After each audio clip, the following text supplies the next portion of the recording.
నమస్తే, నేను Vijaya Reddy. Parliament elections చాలా వాడివేడిగా ఎండలు ఎంతైతే హాట్గా ఉన్నాయో ఎలక్షన్ హేటింగ్ అంతా కూడా చాలా హీట్ని క్రియేట్ చేస్తుందని చెప్పాలి. సో మొత్తానికి తెలంగాణలో ఉన్న 17 నియోజకవర్గాలలో ఒకవైపు కాంగ్రెస్ 12 నుంచి 14 అంటారు, లేదంటే 14 నుంచి 17 సీట్లు మేమే గెలుస్తున్నామని చెప్తారు.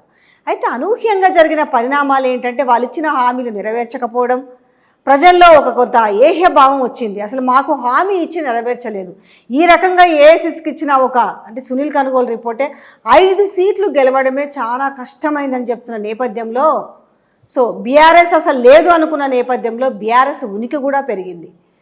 రాష్ట్ర వ్యాప్తంగా అసలు ఎంపీ ఎన్ని సీట్లు గెలవబోతున్నారు, అసలు నిజామాబాద్లో ఈ పసుపు బోర్డు ప్రత్యేకత ఏంది, ఆ పసుపు బోర్డు గురించి వ్యతిరేకంగా ఇప్పుడు రైతులు వందల సంఖ్యలో నామినేషన్లు కూడా వేశారు.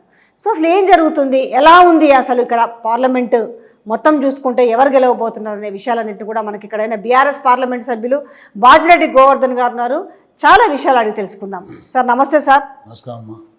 మొత్తం ఎండలు అట్లనే ఉన్నాయి, అసలు మీకు ఎట్లుందో తెలియదు కానీ ప్రజల్లో అంటే తెలంగాణలో ఉన్న తెలుగు వాళ్ళు ఎక్కడెక్కడ ఉన్నారో చాలా హాట్గా ఉంది. అంటే కాంగ్రెస్ పార్టీ ముందు చూసుకుందాం 12 నుంచి 14 అన్నారు, 14 నుంచి 17 సీట్లు కూడా గెలుస్తామన్నారు. మరొక వైపు మేమేం తక్కువ, మేము కూడా అన్నే సీట్లు గెలుస్తామని బీజేపీ అంటుంది. కొంచెమేంది భారీగానే కొంచెం దిగ్బంధనం చేసిరు బీఆర్ఎస్ పార్టీని, అటు కేసీఆర్ని. కానీ ఆయన పెద్ద బయటికి రావడంతో అనూహ్యంగా మళ్ళీ పుంజుకున్న వ్యవహారము 2 సీట్ల నుంచి 6 అంటున్నారు, 7 అంటున్నారు, అంతవరకు వచ్చింది. అంటే బిగ్ ఫైట్ ఇవ్వబోతున్నారు. ఎన్ని గెలుస్తారనే విషయాలు పక్కన పెడితే ఎట్లా ఉంది మన నిజామాబాద్ చూసుకుంటే, అంటే త్రిముఖ పోరు ఉండబోతుందా, ద్విముఖ పోరు ఉండబోతుందా? ఎట్లా ఉందంటే నిజామాబాద్ జిల్లాలో 3 పార్టీలు బాగా ఒకరికొకరు పోటీ పడి కంటెస్ట్ చేస్తున్నాం మేము. అంటే వాళ్ళు ఎట్లా ఉంటుందంటే, ఇప్పుడు బీజేపీ అరవింద్ ధర్మపురి ఉన్నాడు, ఇప్పుడు ఆయన ప్రస్తుతం ఎంపీ ఉన్నాడు. ఆయన కేంద్రంలో ప్రభుత్వం ఉంది, వాళ్ళకు ఉంటే నమ్మకం ఏంటంటే గట్టి నమ్మకం, మేము కూడా గెలుస్తాం అనేది. రెండవది కాంగ్రెస్ పార్టీ క్యాండిడేట్ జీవన్ రెడ్డి గారు ఉన్నారు, వాళ్ళకి మా ప్రభుత్వం ఉంది స్టేట్లో కాబట్టి మేము కూడా గెలుస్తాం అనుకుంటారు వాళ్ళు. కానీ వీళ్ళిద్దరు గ్రహించింది ఏంటంటే విషయము, ఎవరైతే బీజేపీ ఎంపీ క్యాండిడేట్ ఉన్నాడో, ఆల్రెడీ ఎంపీ ఆయన 5 సంవత్సరాల క్రితం ఆయన కంటెస్ట్ చేస్తున్నప్పుడు ఆయన ఇచ్చిన హామీ ఏదైతుందో పసుపోటు తీసుకొస్తా 5 రోజుల్లో అని చెప్పిండు. 6 నెలలైనా 5 సంవత్సరాలైనా తీసుకురాలేకపోయినది. 1 కాదు 2 కాదు, చాలా మాటలు మాట్లాడినాను. ఈ పార్లమెంటరీ కాన్ఫరెన్స్లో దాదాపుగా కోఆపరేటివ్ షుగర్ ఫ్యాక్టరీ ఒకటి ఉంది, నిజాం షుగర్ ఫ్యాక్టరీ 2 ఉన్నాయి బ్రాంచ్లు. ఒకటి బోధనలో ఉంది, ఇంకోటేమో ముత్తంపేటలో ఉంది, ఎన్సీఎస్ ఏమో నిజామాబాద్లో ఉంది.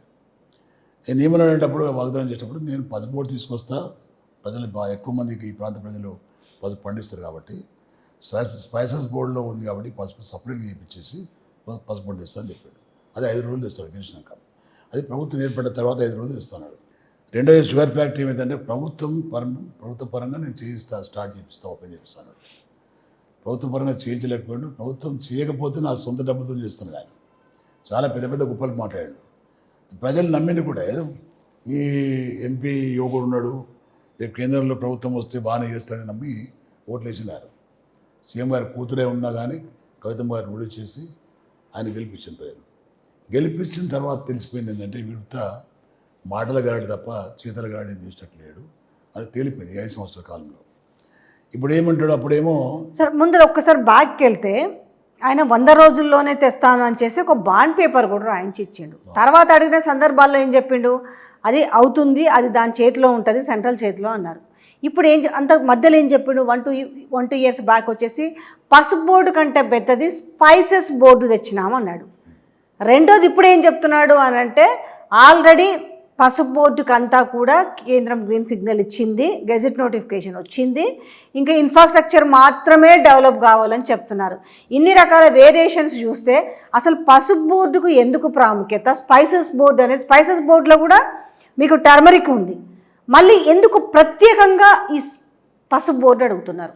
ఒక విషయం అయితే మీరు చెప్పిన మాటలు వింటే, ఈ అరవింద్ చెప్పిన మాట ఎట్లా ఉందంటే, స్పైస్ బోర్డు తెచ్చిన అన్నాడు. పసుపు బోర్డు కంటే చాలా గొప్పది స్పైసెస్ బోర్డు తెచ్చిన అంటాడు. ఆ స్పైసెస్లే పసుపు ఉంది, చాలామంది తెలియదు. జనంకి ఏంటంటే ఇంట్రెస్ట్, స్పైసెస్ బోర్డులో పసుపు ఉంది కాబట్టి దాన్ని సపరేట్గా పంట ఎక్కువ పండుతుంది కాబట్టి మా ప్రాంతంలో పసుపు సపరేట్గా ఒక బోర్డు పెడితే బాగుంటుంది.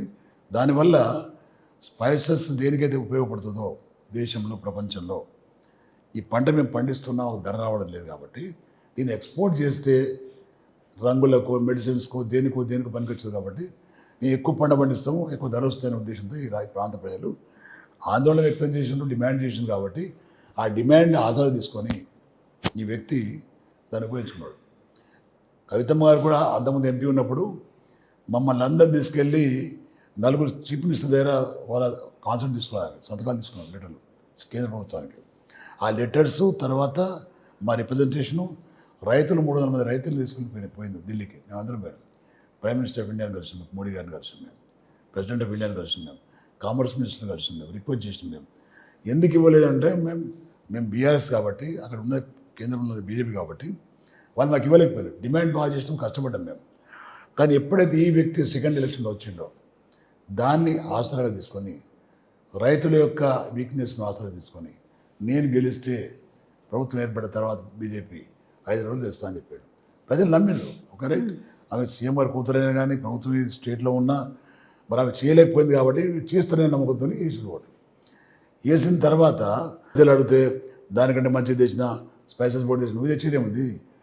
స్పైసెస్ బోర్డు ఏదైనా ఒకటే ఉంటుంది దేశంలో కంట్రోల్ ఉండేది ఒకటే బోర్డు ఉంటుంది. ఆ బోర్డు కేరళలో ఉంది, కొచ్చిలో ఉంది. అది నువ్వు తెచ్చేది అది తీసుకొని రాలేవు ఇక్కడికి. అక్కడ సుగంధ ద్రవ్యాలు ఉంటాయి కాబట్టి తేలేవు నువ్వు.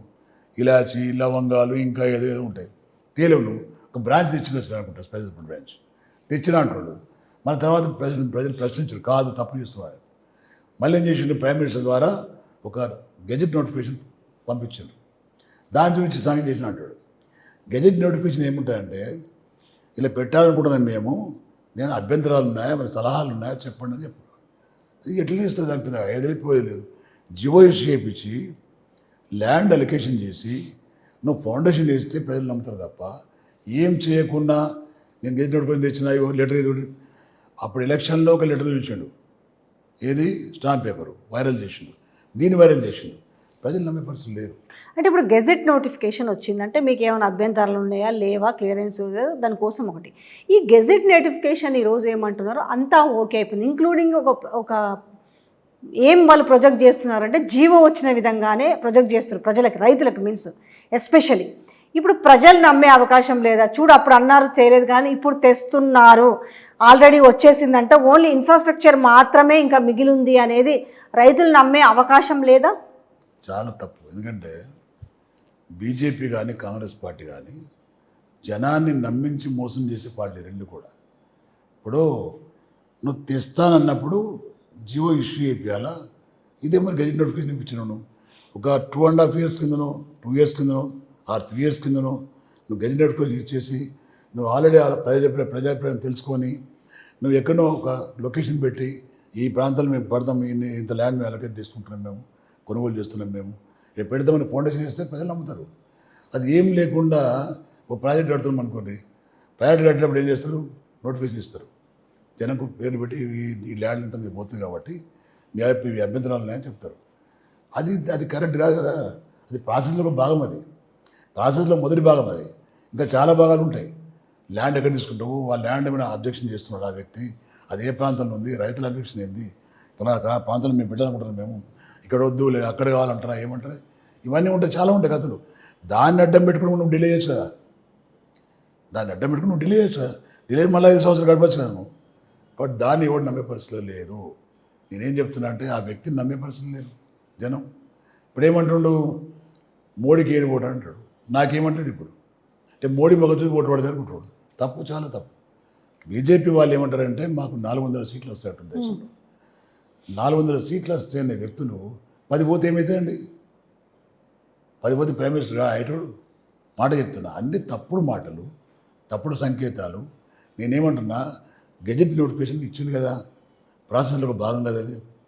నేను గెలిస్తే బీఆర్ఎస్ పార్టీ ద్వారా నేను గెలిస్తే నేను డిమాండ్ చేస్తాను. నేను అధికార పార్టీలో ఉన్న వ్యక్తి డిమాండ్ చేయలేడు, నేను చేయగలుగుతా. మీరు ఇచ్చిన నోటిఫికేషన్ ఏం సంగతి, ఎందుకు ఇయ్యారు మీరు? నేను కొట్లాడుతున్నాను, కోర్టుకు సుప్రీంకోర్టు పోతున్నాను. మాట చెప్తున్నా, మా నాయకుడు నాకు సపోర్ట్ చేస్తున్నాను.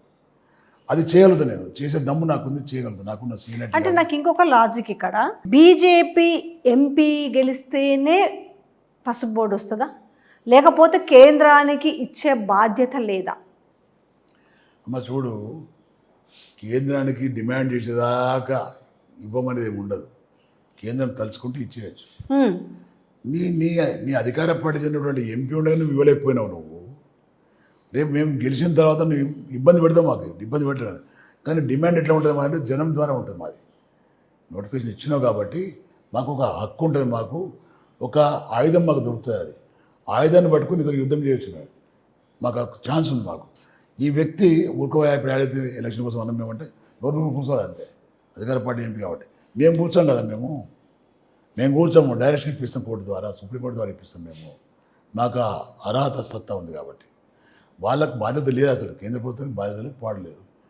వాళ్ళు ఏమన్నారు ఇంతకుముందు మోడీ గారు ప్రైమ్ మినిస్టర్ ఏముందు, మేము గెలిస్తే కుటుంబానికి 15 లక్షల రూపాయలు ఇస్తాడు. ఇచ్చిండా? 2 కోట్ల ఉద్యోగాలు ఇస్తాడు. ఇచ్చిండా? ఇది కంతే. వాళ్ళ మాటలు తప్ప పోతలు తప్ప చేతలు ఏముండేవి. ఎందుకు అంటే బీజేపీ అని కాదు, బీఆర్ఎస్ అని కాదు, కాంగ్రెస్ అని కాదు, ఎప్పుడు కూడా నిజామాబాద్లో బాగా నాకు తెలిసినంత వరకు ఈ పసుపు రైతులు, పసుపు జోడు చుట్టూ, ఎందుకంటే ఇండియాలోనే ఎక్కువ పసుపు వండేది నిజామాబాద్లో కాబట్టి ఈ పసుపు బోర్డు చుట్టూ పసుపు రైతుల గురించే తిరుగుతూ ఉంటుంది. ఇన్ని సంవత్సరాలు పడుతుంది నిజంగా కేంద్రాలు తలుచుకుంటే. అప్పట్లో కాంగ్రెస్, దాని తర్వాత ఈ 2 టర్ముల నుంచి బీజేపీ ఉంది, 3వ టర్మ్ కూడా మేము రాబోతున్నాం అంటున్నాం. ఎందుకు ఇంత దౌర్భాగ్యమైన స్థితి, ఇంకా ఈ పసుపు బోర్డు కోసం కొట్లాడే పరిస్థితి ఎందుకు వస్తుంది అంటున్నాను. రాజకీయ నాయకులు ఈ పసుపు దాన్ని అడ్డం పెట్టుకొని రాజకీయాలు చేసి ఒడ్డు దనుకునే ప్రయత్నం చేస్తుంది తప్ప సీరియస్గా దీన్ని ఇవ్వాలనే ఆలోచన ఎవరికి లేదు. దీన్ని సాధించాలనే ఆలోచన చాలామందికి లేదు. దాన్ని అడ్డం పెట్టుకుని ఒడ్డు దండుకోవాలనే ఆలోచన తప్ప వేరే లేదు. నేనేమంటున్నా అంటే, ఒక ఎక్స్పీరియన్స్ ఉన్నటువంటి రాజకీయ నాయకుడిగా నాకున్నటువంటి ఆలోచనతోటి నేను పోరాటం చేయగలుగుతాను. నేను సాధించగలుగుతా. నాకు ఉన్నటువంటి ఆ నోటిఫికేషన్ చాలు. నాకు దాన్ని బట్టి నేను సాధిస్తానే ధైర్యం నాకు ఉంది. నేను సాధిస్తా కూడా. ఎందుకంటే పార్లమెంటులో ఒక పార్టీ, ప్రభుత్వం ఉన్న పార్టీల వాళ్ళు మాట్లాడే ఛాన్సెస్ ఉండేవి, కొద్దిమంది మాట్లాడతారు. కానీ దానిలో ఉన్న లాజిక్ ఏంటంటే, ఏ పార్టీ అయినా సపరేట్ పార్టీ ఉండి 2 సభ్యులున్నా మాట్లాడతానికి ఛాన్స్ వస్తుంది. 100 మంది ఉన్నా వస్తుంది, 2 ఉన్నా వస్తుంది. మేము తక్కువ సంఖ్యలో కాదు, 10 మంది గెలుస్తున్నాం రేపు పొద్దున. మాకు డిమాండ్ మేము చేయవచ్చు. మాకు మాట్లాడే హక్కు ఉంటుంది. మాకు ఆ మాట్లాడే టైం కూడా ఇస్తారు. మేము మాట్లాడతాం కూడా. కాబట్టి నాకు ఉన్న నమ్మకం ఏంటంటే, ఇప్పుడు అసెంబ్లీలో కానీ పార్లమెంట్లో కానీ అపోజిషన్ ఉంటుందండి. అపోజిషన్ వాళ్ళ డిమాండ్ ప్రభుత్వంలో వాళ్ళు తీరుస్తారు కూడా. ప్రజా ఉద్యమం స్టార్ట్ అయితే లేకపోతే ఇప్పుడు కొంత నష్టం జరిగింది అనుకోని, అది ఏమైతే అంటే వాళ్ళు ఎగ్నిస్ట్ చేస్తే ఇంకా ఎక్కువ నష్టం జరిగే ప్రమాదం ఉంది పార్టీకి. ఆ ప్రమాదంను కంట్రోల్ చేయనుకున్నప్పుడు చచ్చుకుంటూ ఇవ్వాల్సిందే. ఆ పరిస్థితి బీజేపీ తీసుకొచ్చే ప్రయత్నం చేస్తుంది. ఇంకొకటి అంటే తెలంగాణలో ప్రాంతమైన నిజామాబాదే కానీ, నిజామాబాద్లో పసుపు పండుతుంది కానీ, చాలా జిల్లాలకు అసలు పసుపు పండుతుంది కానీ, అసలు పసుపు రేటు అంటే మీన్స్ ఎంత క్వింటాల్ ఉంటుందని కానీ, అసలు బోర్డు ఉండడం వల్ల జరిగే అడ్వాంటేజ్ ఏంది, బోర్డు లేకపోవడం వల్ల జరిగే అసలు డిసడ్వాంటేజ్ ఏంది, ఎందుకు బోర్డు కోసం ఇంత ఫైట్ చేస్తారు ఇన్నేళ్ళ బట్టి? ఎందుకంటమ్మా, ఈ స్పైసెస్ బోర్డు అవుతుందో ఇండియాలో, కేరళలో ఉంది. అది స్పైసెస్ బోర్డులోనే పసుపు ఉంది. దానికంటే ఇంకా 6 ఉంటాయి. ఇంకా వస్తువులు 6 ఉంటాయి. 6లో ఇది ఒకటి 7. ఇది ఇంక్లూడెడ్ ఉండడం వల్ల ఆ బోర్డులో దానికి పెద్ద ప్రాముఖ్యత ఇస్తలేదు. దానికి సపరేట్ బోర్డు అయితే, టర్నరీ బోర్డు అయితే దానికి ఒక ప్రాముఖ్యత ఉంటుంది.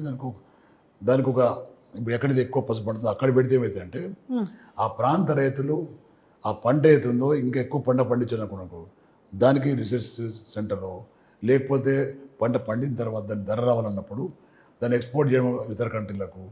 ఈ ఇతర కంట్రీలకు ఎక్స్పోర్ట్ చేయడం వల్ల మరి డిమాండ్ పెరిగి ఎక్కువ డబ్బు వస్తాయనేటువంటి ఆలోచన ఉంటుంది.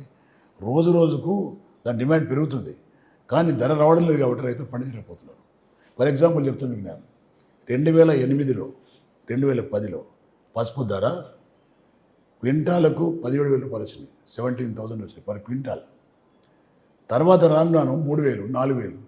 చాలా కష్టమైతే రైతు పసుపు పండించాలంటే చాలా కష్టపడాలి, చాలా జాగ్రత్తగా ఉంచాలి వాటిని.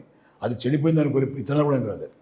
అంటే దాన్ని ఎట్లా కాపాడుతారంటే, ఒక చిన్న పసిపాపను కాపాడుతుంది. దాన్ని ఎంత జాగ్రత్త పడతారు. కొంచెం పొరపాటు జరిగినా పసుపు పండదు అది. అయితే ఇంత కష్టపడి పండించే 1 ఇయర్కి వచ్చే పంటను 1 ఇయర్ కష్టపడి పండిస్తే క్వింటాల్ 3,000, 4,000 ఇప్పుడు అంతే ఉందా? ఇప్పుడు ఎక్కువైంది. ఇప్పుడు ఎక్కువంటే మరి రీసెంట్ ఏమైంది, డిమాండ్ ప్రొడక్షన్ తగ్గింది కాబట్టి డిమాండ్ ఎక్కువైంది. దానివల్ల ఏమైంది, 21,000 దాకా పోయింది పర్ క్వింటాల్. 21,000 పోయినప్పుడు ఈ వ్యక్తి ఏమంటాడు అంటే పసుపు కుప్పల దగ్గరికి వచ్చి, ఇప్పుడు దీని ధర పసుపు రేటు 21,000 పర్ క్వింటాల్ నేనే చేసిన అంటాడు. ప్రజలకు ఏం తెలుసు పాపం, కావచ్చు అనుకుంటారు. నేనేమంటున్నా అంటే మళ్ళీ ఇప్పుడు ఎంత రేటు, ఇప్పుడు కదా 10,000, 12,000, 13,000. అంటే డిమాండ్ ఉన్నప్పుడు కొన్న రేటు పెట్టి, ఇప్పుడు తగ్గిపోయింది పసుపు కాబట్టి, పసుపు లేదు కాబట్టి లేదు. అంటే ఎట్లా ఉంటుంది పరిస్థితి అంటే, ఒకప్పుడు రైతులు 1 క్వింటాల్ అమ్మేస్తే తులం బంగారం వస్తుండే రైతులకు, 1 క్వింటాల్ తులం వస్తుండే. ఇప్పుడు 3 క్వింటాల్ అమ్మిన తులం వస్తలేదు. ఎంత నష్టపోతున్న రైతులు అనేది ఇప్పుడు అర్థమవుతుంది వాళ్ళకు. పాత ఒక 20-30 ఏళ్ళ కింద రైతులు ఎంత సంతోషం పండిస్తుంది. పసుపు అంటే బంగారం లాగా. వాళ్ళకు 1 క్వింటాల్ అమ్మేస్తే మార్కెట్ నుంచి తులం బంగారం వస్తుంది. అలాంటి పరిస్థితుల్లో ఆనవాయితీగా పండిస్తున్నటువంటి పంటకు ధర లేకపోవడం వల్ల, దాన్ని కాపాడలేకపోవడం వల్ల చాలా ఇబ్బందులు పాలవుతుంటారు. ఆ బోర్డు వస్తే మాకు బతకగలుగుతామనే ఆలోచనతో ఉండదు తప్ప దాని చుట్టూ రాజకీయాలు నడుస్తూ ఉన్నాయి. అదే కదా, ఎప్పటి నుంచో రాజకీయం నడుస్తున్నారు తప్ప అది ముందు. కానీ ఎప్పటి నుంచి ఉంది డిమాండ్ చెప్పండి, పసుపు బోర్డు కావాలని డిమాండ్? మీరు 4 సార్లు మీరు శాసనసభ్యులుగా ఉన్నారు, మీరు ఇండిపెండెంట్తో కలిపితే 4 times ఉన్నారు, మీకు బాగా తెలుసు ఎప్పటి నుంచి డిమాండ్ ఉంది. ఎక్కువ నేను 99లో 94లో ఇండిపెండెంట్ కంటెస్ట్ చేసిన నేను ఆర్మూర్ ప్రాంతంలో. 99లో ఎమ్మెల్యే అయిన అక్కడ ఎక్కువ పంట పండేది అక్కడనే. అక్కడ జగ్త్యాల్, మెట్పల్లి ప్రాంతం కోట్ల 99 నుంచి డిమాండ్ అది. ఇప్పుడు 2024 దాదాపుగా 25 ఏళ్ళ నుంచి నడుస్తుంది డిమాండ్. 25 ఏళ్ళ నుంచి చేస్తామంటే ఎవరు చేస్తే. ఇప్పుడు 99లో కాంగ్రెస్ ప్రభుత్వం వచ్చింది, 2004లో కాంగ్రెస్ వచ్చింది. అంతకుముందు చంద్రబాబు నాయుడు ఉండే. 2004 నుంచి 14 దాకా ఉండే. 4 నుంచి 14 దాకా ఉండే. 10 years వాళ్ళు చేయలేకపోయారు కాంగ్రెస్ పార్టీ. తర్వాత బీఆర్ఎస్ వచ్చింది. బీఆర్ఎస్ ప్రయత్నం చేసింది కొంత, కవిత మహారాజ్ గారు. తర్వాత మళ్ళీ ఇప్పుడు కాంగ్రెస్ వచ్చింది. మళ్ళీ వీళ్ళదే రాజకీయం. వీళ్ళ రాజకీయం ఏమిటంటే ఇప్పుడు కాంగ్రెస్ పార్టీ వాళ్ళది పసుపు గురించి మాట్లాడతలేరు. నువ్వు తెలియదు అంటారు తప్ప మేము షుగర్ ఫ్యాక్టరీ ఓపెన్ చేస్తామంటారు. ఈ 2-3 అంటే నేను అడుగుతున్నా, ఈ షుగర్ ఫ్యాక్టరీ ఇష్యూలు అవుతున్నాయో రాజశేఖర రెడ్డి గారు ముఖ్యమంత్రి కాకుండా ముందు నుంచి ఉన్న డిమాండ్ ఇది. చంద్రబాబు నాయుడు హయాంలో నిజాం షుగర్ ఫ్యాక్టరీ ప్రైవేటైజ్ చేసిన ఆయన. ప్రైవేట్ వాళ్ళు కొనుగోలు మీద వాళ్ళ షేర్స్ ఎక్కువైపోయిన వాళ్ళకు, మనకు తక్కువైనాయి. 49 shares మనకు, 51 shares ఏమో ప్రైవేట్ వాడికి నడిపించారు. 10 ఏళ్ళు నడిచిన తర్వాత ఏమైంది, చంద్రబాబు నాయుడు కాలంలో ఎలక్షన్ వచ్చింది. ఇప్పుడు కాంగ్రెస్ పార్టీ వాళ్ళు ఏం చేసిండ్రు, మేము గెలిస్తే షుగర్ ఫ్యాక్టరీ ఓపెన్ చేస్తాం, మేము ప్రభుత్వ పాలన చేసుకుంటాం, మేము రైతులకు అందుబాటులో చేస్తామని చెప్పారు. అప్పుడు నేను ఎమ్మెల్యేను కాంగ్రెస్ పార్టీలో. నేను ఇప్పుడు నా కాంగ్రెస్ పార్టీ క్యాండిడేట్ జీవన్ రెడ్డి గారు ఎమ్మెల్యే, తర్వాత ఇప్పుడు మా సుదర్శన్ రెడ్డి నిజామాబాద్ ఎమ్మెల్యే, మేము కాంగ్రెస్ పార్టీలో ఉంటాం. మేము అప్పుడేమైంది, రాజశేఖర రెడ్డి గారు అరే మనము మేనిఫెస్టోలో పెట్టినా కదా, మనము ఓపెన్ చేయాలి కదా, మరి ఎట్లా అని కమిటీ ఇచ్చినాయన. రత్నాకర్ రావు గారు ఉండే, ఇప్పుడు ఎక్స్ మినిస్టర్ ఆయన, ఈ ప్రాంతం ఆయన ఆధ్వర్యంలో, ఆయన అధ్యక్షతన బోర్డు వేసిండ్రు, హౌస్ కమిటీ వేసిండ్రు. హౌస్ కమిటీ వేస్తే చివరిలో ఏమిచ్చింది రిపోర్టు, మేము గవర్నమెంట్ టేక్ చేయదు, ప్రైవేటైజ్ ఉండని కంటిన్యూ ఉంటాయని చెప్పి చూసినారు. ఎప్పుడు 5 ఏళ్ళ తర్వాత. ఇప్పుడు మళ్ళీ దాన్ని ఎవరు ఇస్తున్నారు, ఇప్పుడు ఓపెన్ చేస్తాం. మరి ఇప్పుడు ఆ ఫ్యాక్టరీ మొత్తం స్క్రాప్ అయిపోయినాయి మొత్తం. ప్రైవేట్ వాడు ఏం చేస్తున్నాడు, నేను పెట్టుబడి పెట్టిన కాబట్టి నా డబ్బులు నాకు ఇవ్వమంటాడు. ఎన్ని డబ్బులు అవుతున్నాయి, 400 కోట్లు అవుతున్నాయి. 400 కోట్లు వాడికి ఇవ్వాలా, మరో 400 కోట్లు పెట్టి మళ్ళీ ఫ్యాక్టరీ పెట్టాలా. చేస్తారు వీళ్ళు, రైతు బంధు దిక్కిస్తలే వీళ్ళు, రుణమాఫీ చేస్తలేరు, పచ్చి అబద్ధాల కోర్లు, మందిని పక్కదారి పట్టించి ఓటు దండుకుపోయే రకాలు. కాబట్టి ఇవన్నీ కాని పనులు. షుగర్ ఫ్యాక్టరీ చేస్తే అవును, నువ్వు ఎలక్షన్లో హామీ ఇచ్చినావు ఫ్యాక్టరీ ఓపెన్ చేస్తాను, చేయకూడదు అంటాడు. దాన్ని పార్లమెంట్ కోసం ఉపయోగించుకుంటాను. ఇలా గెలిపిస్తే చేస్తాం. అది ఎన్నిసార్లు గెలిపాను మీకు, నేను గెలిపించారు కదా, నీకు ఓపెన్ చేయొద్దండి ఆ కార్యక్రమం. ఆఫ్టర్ ఎలక్షన్ కూడదంటాడు, అడ్డుపడతాను. ఇంకోటి రైతులు ఏంటంటే, షుగర్ ఫ్యాక్టరీ ఉన్నప్పుడు కేన్ బాగా డెవలప్ చేసిన పాపం రైతులు. ఇప్పుడు అది కేన్ ఫ్యాక్టరీలు మూసిపోయిన తర్వాత అందరు ప్యాడీకి వచ్చేసిండ్రు, కన్వర్ట్ అయిపోయి. మళ్ళీ కన్వర్ట్ చేయు షుగర్ కేన్కు, చెయ్యు, సంతోషం కదా. ఇవాళ రైతులు ఈజీగా పండించుకుంటారు పంటలు. ప్యాడీ ఎకరానికి 30 క్వింటాలు వస్తున్నాయి వాళ్ళకు. నువ్వు రేవంత్ రెడ్డి ఇస్తున్నటువంటి బోనస్ వస్తే 15 వస్తాయి ఎకరానికి. రైతు బంధు ఒక పంటకి ఇస్తే 7 వస్తాయి. 7,500 ప్లస్ 15,000 22,500 ఇవ్వాలి కదా నువ్వు. ఇట్లా సంతోషం ఉంటున్నారు. అది ఏమీ లేకుండా మాటలు మాట్లాడుకుంటా జనాన్ని మోసం చేస్తూ ముందుకు వస్తూ ఉంటే ఎవరు నమ్మరు వాళ్ళని. నాకు ఇంకొక డౌటు, మరి బాగా మొన్న ఒక రకంగా సరే బీఆర్ఎస్కి కాంగ్రెస్ పార్టీకి వచ్చి 1.8% ఓట్ షేరింగ్ డిఫరెంట్ కదా, సీట్లకు వచ్చేసరికి వ్యత్యాసం వచ్చింది. అయితే ఒక రకంగా వేవ్ వీచిన సందర్భంలో జీవన్ రెడ్డి ఇప్పుడు ఇక్కడ ఎంపీగా పోటీ చేస్తున్నాడు. ఓకే, మీదంటే సరే ప్రభుత్వ వ్యతిరేకత కర్నూలు సాగు 1,00,000 కారణాలు అన్నట్టు మీరు కొంత మైన్యూట్లో జీవన్ రెడ్డి పోటీ చేసిండు ఎమ్మెల్యేగా, ఎందుకు ఓడిపోయినారంటారు? జీవన్ రెడ్డి పచ్చి రాజకీయంగా ఎట్లుండడానికి ఆయనకున్నంత ఆకలి, ఆయనకున్నంత పదవికాంక్ష ఎవరికి లేదు అనుకుంటా. ఎందుకంటే ఆయన ఎమ్మెల్సీ ఉన్నాడు. ఇప్పుడు ఆయన గ్రాడ్యుయేట్ కాన్స్టిట్యూన్సీ నుంచి ఎమ్మెల్సీ ఉన్నాడు. ఆయన 5 ఏళ్ళు అవుతుంది. నిజామాబాద్ ప్రాంతం కూడా ఉంది, ఈ ప్రాంతం ఉంది, నిజామాబాద్ ప్రాంతం కూడా ఉంది. ఈ 5 సంవత్సరాల కాలంలో ఒక్కరోజు నిజామాబాద్ రాలేదు. గ్రాడ్యుయేట్ చేసినటువంటి అన్ఎంప్లాయిడ్ యూత్కు ఏం సమస్య ఉందో తెలుసుకోలే ఆయన. కనీసం కౌన్సిల్లో మాట్లాడలేదు ఆయన. 5 ఏళ్ళు మంచిగా ఎంజాయ్ చేసిండు. ఇప్పుడు మళ్ళీ ఎమ్మెల్యే కంటెక్ట్ చేసిండు. అది ఉండగా ఎమ్మెల్యే ఓడిపోయాడు, మళ్ళీ ఎంపీ టికెట్ తీసుకున్నాడు. అంటే ఎంత దురాశ అంటే పెద్ద మనిషికి. ఇవాళ నువ్వు వచ్చి పోటీ చేస్తున్నావు, ఏం హామీ ఇస్తావు నువ్వు? ఎమ్మెల్సీ ఉండే రాలేకపోయినావు. ఆ ప్రాంతం ఈ ప్రాంతం తిరగలేదు. ఈ ప్రాంతం నువ్వు నేను కూడా ఏం పని కూడా చేయను ఆయన. మళ్ళా ఆయన అనుకుంటే కుట్రలో భాగమే కాంగ్రెస్ పార్టీ వాళ్ళని టికెట్ ఇవ్వడానికి కూడా. ఎందుకంటే కుట్ర అంటే ఇద్దరు కొలాబరేట్ అయినా నాకు అనిపిస్తున్న కుట్ర ఏంటంటే, ఈ ఏరియాలో సుదర్శన్ రెడ్డి అనే వ్యక్తి గెలిచిండు బోధన నుంచి. ఆయనకి గెలిస్తేనే మంత్రి కావాలంటాడు. ఈయనది సేమ్ టైపు.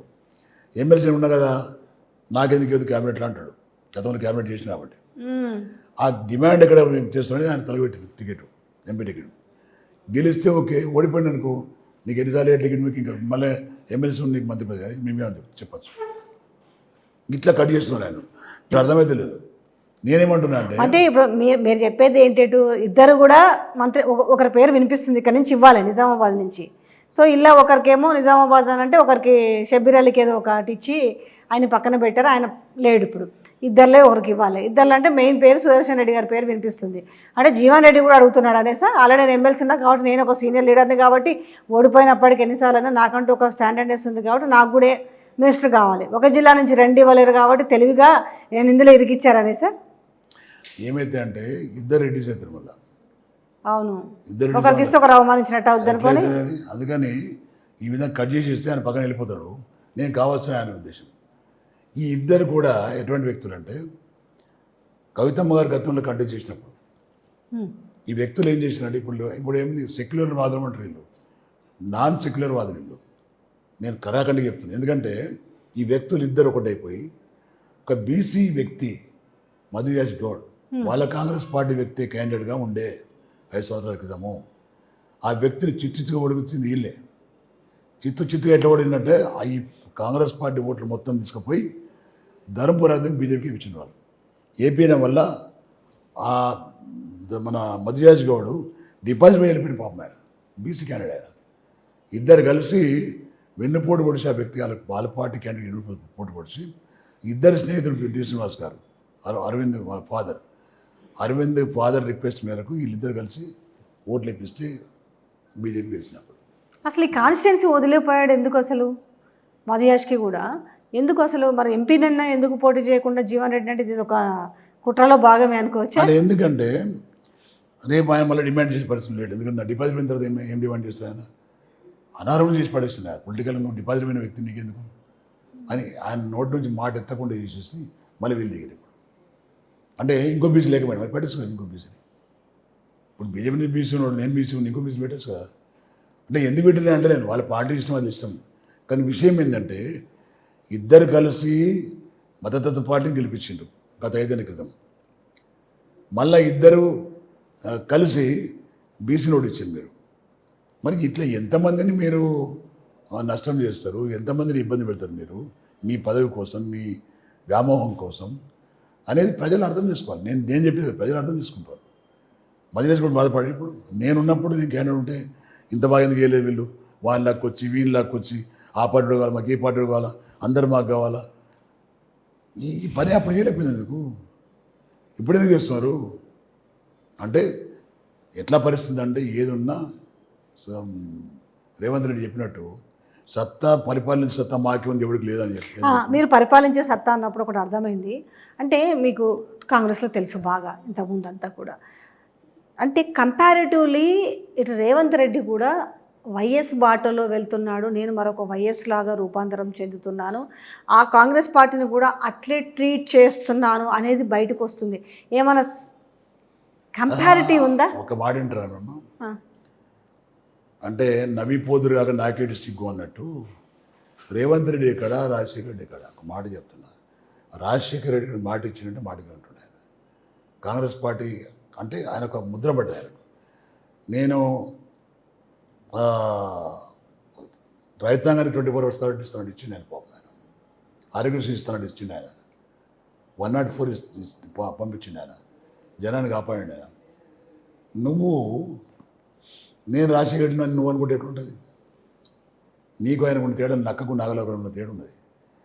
ప్రజలు కూడా నమ్మిండి ఏంటంటే కాంగ్రెస్ పార్టీ మాట ఇస్తే చేస్తుందనే నమ్మకంతో రేవంత్ రెడ్డి అనే వ్యక్తి పీసీసీ ప్రెసిడెంట్గా ఉండి ఎలక్షన్లో నేను గెలిస్తే, మా పార్టీ గెలిస్తే 2000 ఇస్తాను మీకు చంద్రశేఖరరావు గారు, కేసీఆర్ గారు, నేను 4000 ఇస్తాను వృద్ధాప్య పెన్షన్. నువ్వు కళ్యాణ లక్ష్మి చెక్కులు 1,00,000 రూపాయలు ఇస్తున్నాడు ఆయన. తులం బంగారం ఇస్తాం, మేము గెలిస్తే తులం బంగారం అదనంగా ఇస్తాను. ఇస్తున్నారా? మీ ప్రజలను అడగాల. ఈ చూడెక్కడిది, పాడెక్కడిది, బోనస్. అయితే 2 లక్షలు కాంగ్రెస్ పార్టీ చెప్పిందే చేస్తుంది. ఆనాడు వైఎస్ చెప్పిండు ఏకకాలంలో రుణమాఫీ చేసిరు, మేము కూడా చేస్తాము. అయితే ఆయన ఒక సభా వేదికగా ఒక బహిరంగ సభలో చెప్పిండు.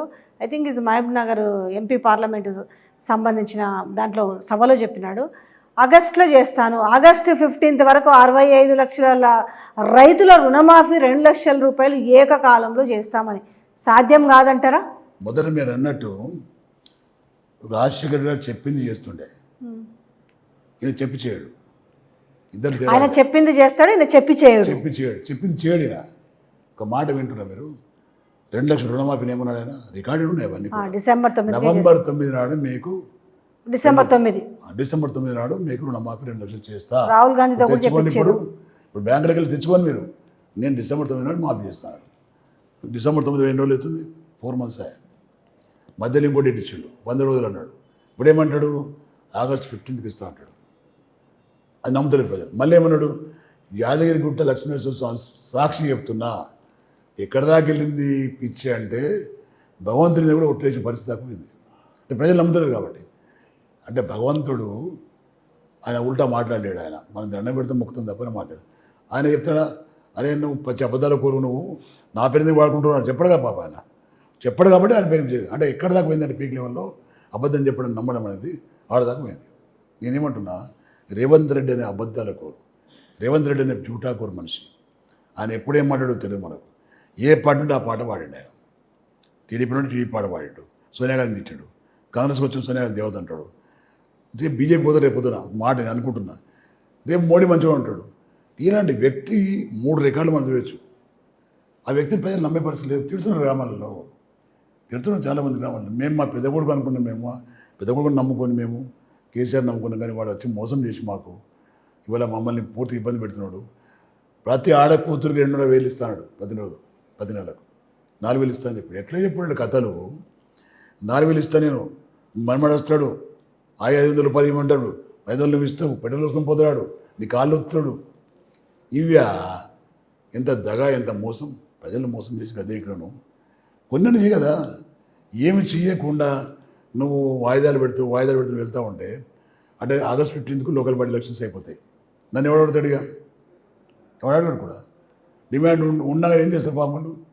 నోరు మూసుకొని 5 ఏళ్ళ దాకా కూర్చుంటారు. అంటే ఈ ఎఫెక్ట్ పడిందా? మొన్నటి వరకు కాంగ్రెస్ గాలి బాగా వీచింది, ఉన్నట్టుండిగా గ్రాఫ్ డౌన్ అవుతున్నట్టు కనపడుతున్న నేపథ్యం ప్రజల్లో కూడా ఎవరైనా కూడా అంటే 5 సీట్లు రావడమే, అంటే వీళ్ళు 17, 14, 12 అని చెప్తుంటే 5 సీట్లు రావడమే గగనము అనే పరిస్థితికి దిగజారడానికి కారణం కేవలం ఇచ్చిన హామీలు నెరవేర్చకపోవడమా? ఇప్పుడు అర్థం చేసుకొని మీరు, కాంగ్రెస్ పార్టీ ప్రభుత్వం ఉంది రాష్ట్రంలో, గతంలో కాంగ్రెస్ పార్టీ ప్రభుత్వం ఉన్నప్పుడు ఎవరైనా ముఖ్యమంత్రి పార్లమెంట్ ఎలక్షన్లో కంటెస్ట్ చేసే క్యాండిడేట్లకు నామినేషన్ వెళ్ళండి ఎప్పుడన్నా నామినేషన్ వేయించిండా క్యాండిడేట్లు టికెట్లు ఇచ్చేసి నామినేషన్ అని చెప్పేసారు. భయం ఏంటంటే మరీ గ్రాఫ్ తగ్గిపోతుంది, జిల్లాలకు వెళ్తే ఇంకొన్ని అబద్ధాలు మాట్లాడచ్చు ఎక్కువ ఇవ్వచ్చు ప్రజలకు, ఆ ప్రాంత ప్రజల యొక్క డిమాండ్స్ ఏమున్నాయో తెలుసుకోవచ్చు, దాని గురించి మాట్లాడచ్చు, ఇంకా ప్రజలు మోసం చేయొచ్చు అనే ఉద్దేశంతో తిరుగుతున్నారు తప్ప ఇది కేవలం జనాన్ని మోసం చేసి మళ్ళా ఓటు దండుకోవాలా, కొన్ని సీట్లు ఎక్కువ వస్తేనే నన్ను ఉంచుతారు, లేదనుకో నన్ను తీసి ఇంకొని పెడతారు. ఇంకా కాంగ్రెస్ పార్టీ సంప్రదాయం తెలుసు మీకు, 5 ఏళ్ళు 5 మార్చుతారు. అలాంటి పరిస్థితి ఉందేమో కాబట్టి తిరుగుతూ ఉన్నాడు ఆయన. కాబట్టి ఇవల్ల కానీ ఎంపీలను గెలిపించండి అంటే ఏ ప్రాంతానికి వెళ్ళినా ఏ పార్లమెంటు నియోజకవర్గానికి వెళ్ళినా మీ అభివృద్ధి మీరు ఇక్కడ ఎంపీని గెలిపించుకుంటే వాళ్ళు వెళ్ళి కొట్లాడతారు. లేకపోతే మన రాహుల్ గాంధీ పిఎం అవుతున్నాడు, పెద్ద సంఖ్యలో మీరు వేస్తే మన సమస్యలన్నీ సాల్వ్ అవుతాయి. అంతేకాకుండా మీకు ఇచ్చిన 6 గ్యారంటీ స్కీములు కనుక మంచిగా ప్రతి ఒక్కరికి అందాలంటే రాహుల్ గాంధీ పిఎం కావాలనేసి మాట్లాడుతారు. కాకుండా విజయవాను రేపు కాడను కొని చేయవని ఇచ్చిన హామీలు నేను అప్పుడే చెప్పినాగా, నేను గెలిచి ఇస్తామని నేనేం చేయాలంటే అంతే కాదు అంటే తప్పించుకొని తిరిగే రకమన్నట్టు. వాళ్ళ ఇండియా కూటమిలో భాగస్వామ్యమైనటువంటి మమతా బెనర్జీ గారు, టీఎంసీ నాయకురాలు మమతా బెనర్జీ గారు ఏమంటారంటే రేపు వచ్చే ఎన్నికల్లో కాంగ్రెస్ పార్టీకి 40 సీట్ల కంటే ఎక్కువ రావని చెప్తున్నారు. మీ భాగస్వామ్యమైనటువంటి పార్టీ అంటే 40 సీట్ల కంటే ఎక్కువ రాదు కాంగ్రెస్ పార్టీ కన్నా. నువ్వు ఎట్లా ఆశిస్తున్నావు రేపు ప్రభుత్వం వస్తే? 40 సీట్లలో 14 సీట్లు ఓన్లీ తెలంగాణవేనా? ఎట్లయితే అవి కూడా రావు. నేను చెప్తున్నాను మీకు, అంటే దేశవ్యాప్తంగా 26 సీట్లు వస్తే 14 సీట్లు తెలంగాణలోనే వస్తాయి. ఎట్లా వస్తాయమ్మా? ఇండియా మొత్తం అంటే లెక్క చెప్తున్నారు. మీరన్న స్ట్రాటజీకి ప్రకారం చాలా వరకు అందరే అంటారు 40 సీట్ల కంటే ఎక్కువ రాదనే మాట నడుస్తుంది దేశవ్యాప్తంగా. మరి ఈయన 14 అంటుంటే అటు కోమటిరెడ్డి బ్రదర్స్ కావచ్చు ఎక్కువ మాట్లాడుతున్న మాట, ఇటు కోమటిరెడ్డి బ్రదర్స్ అండ్ రేవంత్ రెడ్డి 14 వస్తాయి అంటున్నారు. అంటే దేశంలో ప్రతి రాష్ట్రంలో ప్రెసిడెంట్ ఉంటాడు, ప్రతి రాష్ట్రం ప్రెసిడెంట్ ఉంటాడు. వాళ్ళంతా అసమర్థుడు, ఒక్కడు సమర్థుడు అన్నట్టు. అంటే అబద్ధాలు చెప్పడం సమర్థుడు నేను ఒక్కనే కాబట్టి ప్రజలు మోసపోయి నాకు 14 సీట్లు ఇస్తారనుకుంటున్నాడు. జనం ఒకసారి మోసపోతారు, రెండోసారి మోసపోరు, రెండోసారి నిన్ను మోసం చేస్తారు ప్రజలు. తగిన కూడా గుణపాఠం చెప్పడం రెడీగా ఉండే. ఇప్పుడు పార్లమెంట్ ఎలక్షన్ వచ్చింది కాబట్టి నిజంగా ప్రజలు చూస్తారు, అరే మాకు అన్యాయం చేసిన వ్యక్తి ఇప్పుడు అవకాశం మాకు వచ్చింది, జవాబు చెప్పాలని ఆలోచన ఉంది. కాబట్టి భగవంతుడి దయ వల్ల సెంట్రల్ ఎలక్షన్ కమిషన్ ఈ నోటిఫికేషన్ ఇచ్చింది కాబట్టి ఎలక్షన్ కోసం, పార్లమెంట్ ఎలక్షన్ కోసం దీనిలో కరెక్ట్ జవాబు చెప్తారు ప్రజలు. అయితే మీకు ఒక అంశం ఇక్కడ ఇబ్బందికరం అనిపించలేదా? ఎందుకనంటే నిజామాబాద్ అంటే 2014లో పార్లమెంటు తను గెలిచింది కవిత, ఇప్పుడేమో ఒక హెక్టిక్ సిచ్యువేషన్ నడుస్తుంది. ఈ నేపథ్యంలో మీకు ప్రజల్లోకి వెళ్ళినప్పుడు లేదంటే ఓటు వేసేటప్పుడు కానీ ఆలోచన పరిధి ఏ విధంగా ఉండొచ్చు? అంటే ఒకటి లిక్కర్ కేసు ఒకటి నడుస్తుంది, తను ఒకటి సిబిఐ అరెస్ట్ కావచ్చు, సిఐడి అరెస్ట్ కావచ్చు, ఇవన్నీ జరిగిన నేపథ్యంలో ఎట్లుండొచ్చు? ఇప్పుడు దేశ ప్రజలకు అందరికీ తెలిసిపోయింది ఏంటంటే భారతీయ జనతా పార్టీ అవుతుందో కేంద్ర ప్రభుత్వం ఎవడైతే ఏ పార్టీ అయితే వాళ్ళకి లొంగిపోతుందో వాడు ఎన్ని పొరపాటు చేసినా వాడికంతా వాషింగ్ పౌడర్ నిర్మాణాలు చేసేస్తున్నారు. ఎవరైతే వినడం లేదో, ఎవరైతే పోరాటం చేస్తున్నారో బీజేపీ మీద, వాళ్ళ మీద అలిగేషన్స్ పెట్టి జైల్లో పంపిస్తున్నారు. ఫర్ ఎగ్జాంపుల్ కవితమ్మ గారు, బీఆర్ఎస్ పార్టీ నాయకుడు కేసీఆర్ గారు బీజేపీతో నిర్విధంగా పోరాటం చేస్తున్నాడు. ఆయన ప్రశ్నిస్తున్నాడు, ఆయన నీకు తప్పు చేస్తామని చెప్తున్నాడు. లిక్కర్ కేసును పెట్టి ఎవిడెన్స్ లేదు, డబ్బులు లేవు, ఏమీ లేవు, ఒకటికి అభాండం వేసేసి జైలు పంపించేసాడు, కేసు పెట్టేసి. అదేవిధంగా కేజ్రీవాల్ సంగతి ఏంది? ఆయన ఒకటికి ఇంటర్లేడు. ఆయన సెంటర్లో ఢిల్లీలో పార్లమెంట్ ఉన్న స్థానంలో మొత్తం యాప్ వచ్చినాయి. కాంగ్రెస్ పార్టీ కానీ బీజేపీ కానీ గెలిచే పరిస్థితి లేదు అక్కడ. ఈ వ్యక్తి ఇంకా కంటిన్యూ చేస్తే పంజాబ్ కైవసం చేసుకున్నాడు, ఆయన ఢిల్లీ కైవసం చేసుకుంటూ రేపొద్దున ఇంకా యూపీ రావచ్చు, ఇంకేదో రావచ్చు అని భయంతో పాపం ఆయన కూడా వేసిన పట సీఎంను ఇంకో శివస్వరం వేసిన పట. అంటే ఒక పోలీస్ పడేలు వ్యవస్థ నడిపిస్తుంది సెంటర్లో, హోమ్ మినిస్టర్ ద్వారా, పోలీస్ ద్వారా, ఈడీ ద్వారా, మోడీ ఇవన్నీ నడిపిస్తున్నాడు. ఇక్కడ వినడం లేదు కాబట్టి మాకు ఇబ్బందులు అవుతుంది, ఇక్కడ ఇంటర్ కాబట్టి వాళ్ళకి ఇబ్బందులు లేవు. కాంగ్రెస్ పార్టీ వాళ్ళు లెక్క తీసుకుంటలేరు, బీజేపీ వాళ్ళు. అది వీక్ అయిపోయింది, చచ్చిపోయిన పాము అది, దాన్ని ఏం చేసిన లాభం లేదు, ముడితే ఏమైనా సింపతి వస్తాయని భయంకు ముడతాడు. కానీ వీళ్ళు ఏది ప్రాంతీయ పార్టీలని, ఈ ప్రాంతీయ పార్టీలు మాత్రమే బీజేపీతో పోరాటం చేయగలుగుతుంది. కాబట్టి ఇవన్నీ జరుగుతూ ఉంటాయి.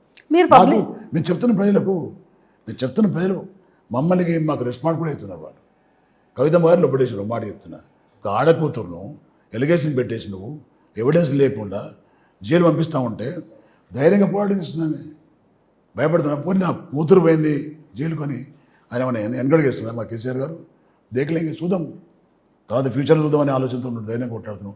ఆయన కానీ కేటీఆర్ గారు కానీ మేము కూడా ధైర్యం, ప్రజల మధ్య పోతున్నాం మేము. మోసాల ప్రభుత్వం కాంగ్రెస్ ప్రభుత్వం మోసం చేస్తుంది, బీజేపీ మోసం చేస్తుంది, మేము నిజాయితీ పనులు మేము చేస్తామని ముందుకు పోతున్నాం. మేము ప్రజలు ఆకర్షిస్తున్నాం మమ్మల్ని, మేము మాట వింటున్నాం. మాకు కేసీఆర్ పరిపాలన 10 ఏళ్ళు చూసిన వాళ్ళు, అరే వీళ్ళకంటే వాళ్ళు నయం అనుకుంటున్నారు వాళ్ళు. కాబట్టి మాకు నమ్మకం ఉంది, గట్టి నమ్మకం. మాకు 10 నుంచి 12 సీట్లు మాకు వస్తాయి ఇప్పుడు ఈ రాష్ట్రంలో. ఎవరికి? మాకు బీఆర్ఎస్ పార్టీ.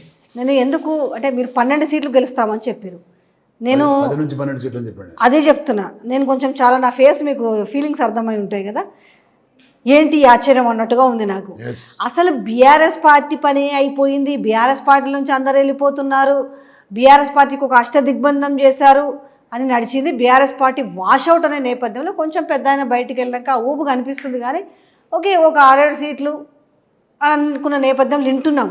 కానీ 10-12 సీట్లు మీరు అధికారంలో లేరు అంటే మీ నిజామాబాద్లో 3 అభ్యర్థులు ఎమ్మెల్యేలు గెలిచినంత మాత్రాన 3 సీట్లు మీరు గెలిచారు. ఇక్కడ ఎట్లా 12 సీట్లు వస్తే మీ నమ్మకం దేనికి? ఎవరేస్తారని మీ నమ్మకం? ఓట్లు ఎందుకు నమ్మకం అంటే 2 పార్టీలను చూసిండు ప్రజలు. బీజేపీని చూసిండు, బీఆర్ఎస్ కూడా చూసారు, కాంగ్రెస్ పార్టీ చూసిండు, బీఆర్ఎస్ పార్టీ కూడా చూసిండు. బీఆర్ఎస్ పరిపాలన చూసిండు, బీజేపీ పరిపాలన చూస్తున్నారు, కాంగ్రెస్ పరిపాలన కూడా చూస్తున్నారు. ప్రజలకు గతంలో 9 సంవత్సరాలు నడిచినటువంటి పరిపాలన చూసిండు, అనుభవించింది. కాబట్టి ఎక్కడ ఎప్పుడు కూడా అన్ని వర్గాల ప్రజలకు ఎలాంటి ఇబ్బందులు లేకుండా పరిపాలన కొనసాగించింది కేసీఆర్ గారు. సరైన టైంలో రైతు బంధు చేసిన ఆయన. సరే అన్ని ఇచ్చి నేను చెప్తా, మేము కూడా నేను యాజ్ ఒక తెలంగాణ బిడ్డని, నల్గొండ జిల్లా బిడ్డని, నీళ్లు కరెంటు ముందు రైతులకు కావాల్సింది ఇచ్చిరు. ఇవాళ వాస్తవానికి నాకు పార్టీలతో సంబంధం లేదే, బీయింగ్ అనే జర్నలిస్ట్ కాకుండా నేను తెలంగాణ బిడ్డగా మాట్లాడుతున్నా. నీళ్లు చూసినాము, ఆ కష్టం చూసినాం, నెరలమైన భూములు చూసినాం, పంటలు ఎండిపోయినాయి, అన్నీ చూసినాం, బాధలు చూసినాం, బ్యాంకులలో ఒత్తిడి చూసినాం. ఓ 10 ఏళ్ల పాటు అవి లేకుండా కూడా ఉన్నాము. ఇవాళ మళ్ళీ కరెంటు కష్టం ఉంది, ఇవాళ నీళ్ళ కష్టం ఉంది. సో కానీ బీఆర్ఎస్ అభివృద్ధి చేసినా కూడా అందుకే అన్న కర్నూలు సభకు 1,00,000 కారణాలు అన్నట్టుగా బీఆర్ఎస్ ఓటమి కూడా ఏం కారణాలు స్పష్టంగా చెప్పలేకపోయినప్పటికీ కూడా పెద్ద గ్యాప్ లేదు, 4-5 నెలల పీరియడ్లోనే మళ్ళీ మిమ్మల్ని ఓన్ చేసుకుంటారని మీ నమ్మకం ఏంది? మన నమ్మకం ఏంటంటే ప్రజలకు ఎట్లా ఉండే అంటే కాంగ్రెస్ పార్టీ ఇచ్చినటువంటి హామీలను చూసిన తర్వాత జనం ఏమనుకుంటే వాళ్ళు మాకు అగనిస్ట్గా ఓటింగ్ చేసింది మా మీద కోపంతో కాదు. కేసీఆర్ గారు తెలంగాణ సాధించిండు, 2 సార్లు గెలిచిండు ఆయన, 2 సార్లు ముఖ్యమంత్రి చేసిండు, 10 సంవత్సరాలు ముఖ్యమంత్రి చేసిండు ఆయన, బాగా పరిపాలన చేసిన, ఇబ్బంది లేదు. కానీ ఈ కాంగ్రెస్ పార్టీ నాయకులు, కాంగ్రెస్ పార్టీ అధ్యక్షుడు రేవంత్ రెడ్డి అనే వ్యక్తి మరి నేను 2,000 బదులు 4,000 ఇస్తా అంటుండు, రైతు బంధు 15,000 ఇస్తా అంటుండు, కళ్యాణ లక్ష్మి ఏమి ఇలా చెప్పిండు, ఇవన్నీ 450 ఇస్తాం తొందర రేపు పార్లమెంట్ ఎలక్షన్స్ అయిపోయినాక కోడ్ వచ్చింది ఇస్తాడంట. ఒక మాట ఎట్లుంటారంటే ఈ వ్యక్తి చెప్పే మాటలు ఎట్లా ఉన్నాయంటే ప్రజలు నమ్మించాలి, గొంతు కోయాలి రకంగా ఉన్నది. ప్రజలు ఒకసారి మోసపోయిండ్రు, 2వసారి 3వసారి మోసపోరు, తెలిసిపోయింది వాళ్ళకు. ఇప్పుడు ప్రభుత్వ ఉద్యోగులకు చెప్పిండు 4 DAలు ఇస్తున్నాడు, 1 DA దిక్కులేదు. రిటైర్మెంట్ అనేటువంటి ఉద్యోగస్తులకు రిటైర్మెంట్ బెనిఫిట్ ఇస్తలేడు. పరిస్థితి దారుణంగా ఉందంటే జనం ఏది ఆశించి గెలిపించిండో ప్రభుత్వ ఉద్యోగులు కానీ, ప్రజలు కానీ, రైతులు కానీ, మహిళలు కానీ, అన్ని వర్గాల ప్రజలు ఏ విధంగా ఆశించి కాంగ్రెస్ పార్టీ గెలిపించిండో ఒక 4 నెలల మొత్తం తెలిసిపోయింది. ఇదంతా బోగస్, ఇదంతా పచ్చి అబద్ధాల కూలీలు, వీళ్ళే చచ్చిపోతున్నారు. ఓకే సార్, ఇప్పుడు బీజేపీ మనం కాంగ్రెస్ పార్టీ గురించి పెద్ద చర్చ ఎందుకు లేదా వద్దు. ఎందుకంటే ఇక్కడ ఆల్రెడీ మాకు తెలిసిన ప్రకారం సర్వేల రిపోర్ట్ ప్రకారం కాంగ్రెస్ పార్టీ అనేది 3rd ప్లేస్లో ఉంది మాకు తెలిసినంత వరకు. నాకు ఇక్కడ between the being and the fight BRS BJP కనిపిస్తుంది. ఇక్కడ బీజేపీ క్యాండిడేట్ వచ్చి చెప్పేసి మోడీని నమ్ముకున్నాడు, ఆయన కంటే కూడా ఆయన బలం కంటే మోడీ బలాన్ని నమ్ముకొని ఉన్నాడు. కాబట్టి ఆ మోడీ మంత్రము, గుడులని నేపథ్యము, హిందుతత్వం అనే నేపథ్యం, అది ఏమంటారు మంత్రము, దాని తర్వాత ఈ పసుపు బోర్డు గెజెట్ నోటిఫికేషన్ అంటే జీవో వచ్చినట్టుగా కూడా చెప్తారు, గెజెట్ నోటిఫికేషను, తర్వాత షుగర్ ఫ్యాక్టరీ గురించి కావచ్చు, ఇన్ని విషయాల ఆస్పెక్ట్స్ నిజామాబాద్ ఓటర్లు బీజేపీ వైపు అంటే ఆల్రెడీ చెప్తారు, మా వైపు ఆల్రెడీ యువకులు ఉన్నారు. కాంగ్రెస్ పార్టీ ఆల్రెడీ చెప్పిన మాట ఇవ్వలే కాబట్టి మహిళలు మా వైపే ఉన్నారు. దాని తర్వాత రైతులు మా వైపే ఉన్నారు. ఎందుకు రైతులు మా వైపు ఉన్నారు అంటే మేము ఆల్రెడీ పసుపు బోర్డు తెస్తున్నాం కాబట్టి, స్పైసెస్ బోర్డు ఇచ్చినాం కాబట్టి అనేసి. సో వాళ్ళు మైనస్ని ప్లస్లుగా వెతుక్కుంటున్నారు. ఎందుకు ఇక్కడ కాంగ్రెస్ ఎట్లాగూ లేదు కాబట్టి. మీ ఇద్దరి మధ్యలో పోటీ నడుస్తున్న నేపథ్యంలో మీరు ఎట్లా సస్టైన్ అవుతారు? మీకున్న బలం ఏంటి ఇక్కడ? మాకున్న బలం కేసీఆర్ గారండి. మాకున్న బలం కేసీఆర్ గారు. కేసీఆర్ గారు చేసిన పనులే మాకు బలం. కేసీఆర్ గారు ఏదైతే పనులు చేసిండో ఆయన ప్రభుత్వం హయాంలో వారు ఇచ్చినటువంటి అన్ని అంటే వెల్ఫేర్ కార్యక్రమాలు కానీ, ఆయన చేసిన డెవలప్మెంట్ కార్యక్రమాలు కానీ అవి మాకు బలం. ఇప్పుడు అంటే జనం తారతమ్యాలు చూస్తున్నారు. ఆ ప్రభుత్వం ఏం చేసింది, ఈ ప్రభుత్వం ఏం చేయబోతుంది మా ఇద్దరి మధ్యలో. ఇది బోగతం తెలిపింది. మీరు అన్నట్టు త్వరలో వెళ్ళిపోతుంది కాంగ్రెస్ పార్టీ. గుండాలం బీజేపీతో. బీజేపీ ప్రభుత్వం కూడా, బీజేపీ పార్టీ కూడా, మేము కూడా 14 గెలుస్తాం అంటారు వాళ్ళు. బీజేపీ పార్టీ కూడా ఏం చేస్తుందంటే వాళ్ళు ఏం చేయలేదు. దేశానికి ఏం చేయలేదు, రాష్ట్రానికి ఏం చేయలేదు. ఓన్లీ రాముడిని నమ్ముకున్నారు. రాముడు ఎవరికి దేవుడు కాదు, మాకు దేవుడు కాదు. మాకు నేను హిందువుని కాదా? నేను మనందరికీ దేవుడే. రాముడికి రాజకీయం సంబంధం, రాముడికి బీజేపీ ఏం సంబంధం?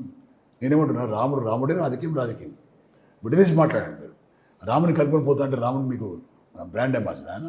ఏం సంబంధం మీకు రాముడితోటి? 10 గ్రామాల్లో రాముడి విగ్రహాలు ఉన్నాయి, రాముడి యొక్క టెంపుల్స్ ఉన్నాయి, మేము పూజలు చేస్తాం. మీకు దాన్ని ఓన్ చేసుకుంటే ఎట్లుంటుంది? దానివల్ల ఏం ఉపయోగము? నీ పని నువ్వు చేసుకో. మోడీ హిందువు, రామాయణం ఓపెన్ చేసిన అయోధ్యలో చేయాల్సింది చేసినాను. మరి ఆ యాదగిరిగుట్టలో మా నాయకుడు చేసిన అంత పెద్ద దేవాలయం కట్టాడు. నేను చెప్పుకున్నాను, మేము నరసింహరామస్వామి గారిని మేము ఓన్ చేస్తున్నాం. మేము అంటే మేమున్న ఎమ్మెల్యేస్ని మా ప్రభుత్వ హయాంలో 70-80 టెంపుల్స్ కట్టించాం. ఎప్పుడైనా చెప్పుకున్నాం మేము. రాజకీయమే, దేవాలయాలు అట్లా ఉంచాలి తప్ప. సరే, స్ట్రైట్ అవే క్వశ్చన్ సార్. చివరిగా నేనైతే, ఎందుకంటే ఇక్కడ బీఆర్ఎస్ నాకు కనిపిస్తుంది అయితే ఇక్కడ ట్రయాంగిల్ ఫైట్ అనుకంటే కొంచెం దగ్గరగా ఈ వీక్ డేస్ నుంచి కొంచెం బీఆర్ఎస్ కూడా ఒక నమ్మకమైన ఇదికి రీచ్ అయింది. అంటే గెలుపు, నేను ఎందుకంటే మీ నమ్మకాలు ఎవరికైనా పోటీ చేసే వాళ్ళే గెలుస్తామనే నమ్మకమే ఉంటుంది. బీఆర్ఎస్ ముందు వరుసలోకి వచ్చింది అనేది మేము విన్నాము. సర్వే రిపోర్ట్స్ ఉంటాయి కదా, సర్వే రిపోర్ట్స్ ప్రకారం మీకు అందిన సమాచారం ఏంటి చెప్పండి జెన్యూన్గా. నాకున్న సమాచారం, మేము క్యాండిడేట్గా వెళ్తున్నప్పుడు ప్రజలు మా మీద కురిపించే ప్రేమ కానీ, మాకు రెస్పాన్స్ అయితే ఇస్తున్నారో, మెజారిటీ ప్రజలు మమ్మల్ని చూసి స్వాగతిస్తున్నారు. మాకు సార్ తప్పకుండా ఇప్పుడు వేస్తాం సార్, మేము మోసపోయినాం మేము అనే మాట మహిళలు కానీ, వృద్ధులు కానీ, రైతాంగం కూడా ముందుకొచ్చి మాకు మాట్లాడుతుంది. సార్ మీకు వేస్తాం, ఇప్పుడు చాలా తప్పు చేసినాం, మేము పొరపాటు చేసినాం, మేము మమ్మల్ని మోసం చేసిన వాళ్ళు మేము. బీజేపీ ఎవరికైనా పొరగబెట్టిందని ఏం లేదు, కేవలం రాముడి పేరు రాజకీయం చేస్తుంది తప్ప. మరి గవర్నమెంట్ ఉద్యోగాలు ఇచ్చాడు, ఉద్యోగాలు లేవు. మరి ఏవైతే పసుబోర్డు అన్నాడు, పసుబోర్డు లేదు. షుగర్ ఫ్యాక్టరీ ఓపెనింగ్ అన్నాడు, అది లేదు. అని పచ్చి అబద్ధాలు కోరు క్యాండిడేట్లు వచ్చి ప్రజలు తిరగలేకపోతున్నారు. ఆ వ్యక్తి మాయావిలాగా, ఇంద్రజిత్తులాగా సోషల్ మీడియా బాణాలు పడుతుంది తప్పాడు. ఫిజికల్గా వచ్చి మనుషులు మాట్లాడుతున్నాడు. మేము ఫిజికల్ పోతున్నాం ప్రజల దగ్గరికి, మేము స్వాగతిస్తున్నాం. ఎంత దూరంలో ఉన్నారు? ఒక మీకున్న ఇన్ఫర్మేషన్ ప్రకారం పర్సంటేజ్లో చూసుకుంటే ఎంతెంత వ్యత్యాసాలు కనిపిస్తున్నాయి? బీజేపీ కాంగ్రెస్ మీరు? బీజేపీ కాంగ్రెస్ మాకు, బీజేపీ కాంగ్రెస్కు మాకు చాలా చాలా దూరంగా ఉన్నారు మాతో. కాంగ్రెస్ పార్టీ వాళ్ళు, బీజేపీ వాళ్ళు దానిలో 50% ఉన్నారు. మేము హై లెవెల్ ఉన్నాం. మేము చెప్తాను, మేము నెంబర్ 1లో మేము ఉన్నాము. సో గెలుస్తామన్న ధీమా అయితే పక్కా ఉంది. అరే మాట చెప్తున్నానండి, నేను గ్యారంటీ గెలుస్తాను. ఎందుకంటే నాకు ఆ దమ్ము ధైర్యం నాకు ఉంది. నేను కూడా గతంలో విన్నాను, ఎప్పుడు మీరు డి శ్రీనివాస్ మీద నామినేషన్ వేసేటప్పుడు ఆయనకు 1000 మంది వస్తే మీకు 100 మంది వచ్చారు, 10,000 మంది ఆయనకు వస్తే అయినప్పటికీ కూడా గెలుస్తాననే ధీమాతోటి కాన్ఫిడెంట్తో ముందుకు వెళ్ళిన గెలిచాను అనే విషయం నాకు ఇప్పటికీ గుర్తుంది. బాన్స్వాడలో నన్ను పంపించిన ఎమ్మెల్యేగా నాకు సంబంధం లేని ప్లేస్ అది. నాకు బాన్స్వాడకు 100 కిలోమీటర్ దూరము. ఆ ప్రాంతం నేను వెళ్ళినప్పుడు నాతో వాడు నామినేషన్ చేసిన వాళ్ళు 100 మంది నాతో. పోచారం శ్రీనివాసరావు గారితో 10,000 మంది వచ్చారు. కానీ నేను గెలిచిన అక్కడ గెలిచాను నేను. అంటే జనంకి ఏంటంటే పనిచేసే వాళ్ళకి సపోర్ట్ చేస్తారు. నేను పనిచేసే వ్యక్తిని. నాకు ఈ ప్రాంతంలో కూడా ఈ 2 కాన్స్టిట్యూన్సీలు నాకు కొత్తగా కావచ్చు, అది వేరే విషయం. కానీ ఈ ప్రాంతం అసలు చాలామంది నిజామాబాద్కి వచ్చారు, నా గురించి తెలుసుకున్నారు, నేను ఎలాంటి వ్యక్తిని తెలుసుకున్నారు. నా మీద బీజేపీ క్యాండిడేట్ కానీ, కాంగ్రెస్ క్యాండిడేట్ కానీ ఒక్క ఆరోపణ చేసిన పాపన పోలేదు. ఎవరు మాట్లాడకుండా నా మీద ఒక్క ఆరోపణ, ఒక చిన్న మచ్చకుండా లేదు. నేను ప్రజల మధ్యలో ఉండే వ్యక్తిని. నేను ప్రజల సమస్యల పట్ల స్పందించే వ్యక్తిని. నేను సమస్యలు అక్కడ ఉంటే సమస్యల దగ్గరికి వెళ్ళి పరిష్కారం చేసే వ్యక్తిని. నేను సమస్యల నుంచి పారిపోయే వ్యక్తిని కాదు. నేను నా గురించి నా జిల్లా ప్రజలందరూ తెలుసు, మా వాళ్ళందరూ తెలుసు. అరే ఈ వ్యక్తి మంచి వ్యక్తి, వచ్చిన ప్రతి రెస్పాండ్ అవుతాడు. మర్యాదతో మాట్లాడతాడు. అడమెంట్ ఫెలో బీజేపీ క్యాండిడేట్ మనం మాట్లాడాడు, కనీసం మర్యాద లేదు. అంటే విషయం ఎట్లా ఉందంటే ఇప్పుడు ఈయన పెద్ద మనిషి పాపం ఆయన జీవన్ రెడ్డి గారు తొందరగా ఇరిటేట్ అవుతాడు ఆయన. ఇవన్నీ ఈ ప్రాంత ప్రజలకు తెలుసు. నా గురించి ఈ ప్రాంత ప్రజలకు తక్కువ తెలుసు కాబట్టి నేను చెప్తున్నా. నేను ఈ ప్రాంతం నేను వాళ్ళకి ఇచ్చే ఇన్ఫర్మేషన్ ఏంటంటే 2 కాన్స్టిట్యూన్సీలు నాకు కొత్త అయినా ఇవి నిజామాబాద్ పార్లమెంటరీ కాన్స్టిట్యూన్సీలో భాగం కాబట్టి ఈ 7 కాన్స్టిట్యూన్సీల ప్రజలకు సమానంగా న్యాయం చేస్తాను నేను, సమానంగా సమయం కేటాయిస్తాను నేను, సమానంగా వాళ్ళని ఆదరిస్తా, సమానంగా గౌరవిస్తాను నేను. ఏ ఒక్కరికి కూడా తక్కువ అంచనా వేసి తక్కువ చూపించే పరిస్థితి లేదు. ఒకసారి నా గురించి ఆలోచించండి మీరు, ఒకసారి నన్ను గెలిపించండి. పార్లమెంట్ మెంబర్కి అన్ని కంటెస్ట్ చేయడం కొత్త కావచ్చు నాకు, కానీ జిల్లాలో 3 ప్లేస్లు పోటీ చేసి గెలిచాను నేను. 3 ప్లేస్లు అంటే దాదాపు పార్లమెంటరీ కాన్స్టిట్యూన్సీలో 60-70% భాగం నేను పోటీ చేసి గెలిచిన. ఇప్పుడు ఇంకో 30% ఎక్స్ట్రా అయింది. మాట చెప్తాను. కవిత సీటు మీకు వచ్చింది, పాపం కవితకి ఏం కోపం లేదా మీ పైన? లేదు, కవితమ్మకు నా మీద ప్రేమ ఉంది, దయ ఉంది. నేను జిల్లాలో ఎలాంటి వాడిని ఆమెకు తెలుసు. ఆమె జైలు నుంచి కూడా చెప్పి నాకు గోవన్న గెలాలని చెప్పేసి, అన్న గెలవాలి, గెలిపించాలని. నేను బయట ఉండి తప్పకుండా మెసేజ్ పాస్ చేసిందా? 100% పాస్ చేసింది. ఆమె టీం పంపించింది, ఆమెకు ఏర్పడిన టీం కూడా నాకు సపోర్ట్ చేస్తుంది. నాకు దానిలో ఏం సంశయం లేదు, నాకు ఏం ప్రాబ్లం లేదు, నో ప్రాబ్లం. ఆమె టీం మొత్తం నాకు 200% సపోర్ట్ చేస్తుంది. నాకు ఆమెను ఎక్కడ నేను తక్కువ చూడలేదు. నేను అసలు పార్టీలోకి వచ్చింది ఆమె ద్వారా, నేను బీఆర్ఎస్ పార్టీకి వచ్చింది నేను ఆమె ద్వారా.